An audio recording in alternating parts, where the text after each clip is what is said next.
Donald Trump declares war, accusing the New York Times of leading the greatest coordinated attack in political history following their latest report of harassment claims.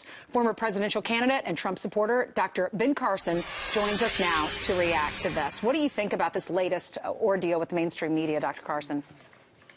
Well, it's very disappointing because our system was set up in such a way that the press was supposed to keep the people informed so that the will of the people could direct the country.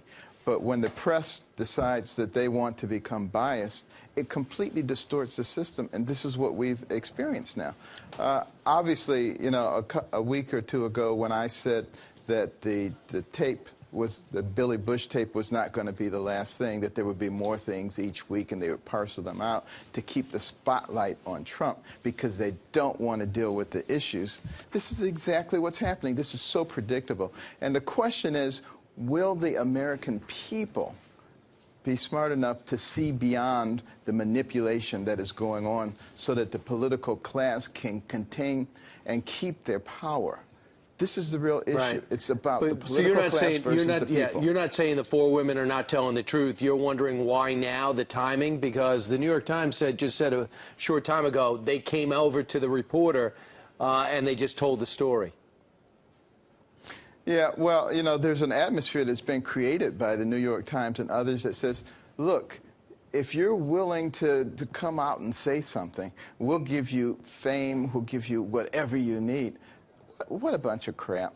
You know, but the people have to see through this because, again, the train is going off the cliff. Our country's going off the cliff financially and in so many other ways. If we don't deal with this stuff now, our children are completely going to be disadvantaged. Sure. And destroyed. Their future will be destroyed. Pardon me, Doctor. And, of course, through WikiLeaks, we now know there's like media coordination between the New York Times, the Boston Globe, CNN, CNBC, so it looks very cozy.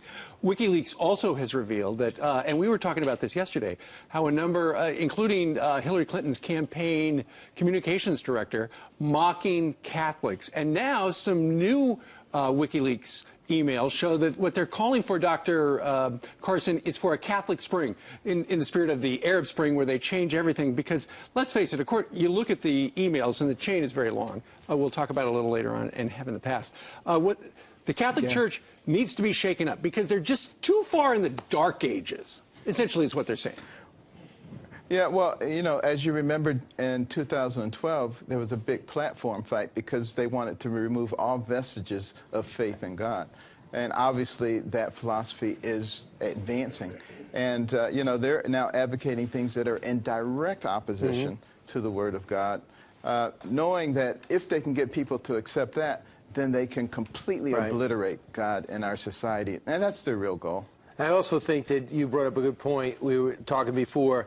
Is that why Donald Trump is going after Paul Ryan and the rest of the Republicans makes no sense to you?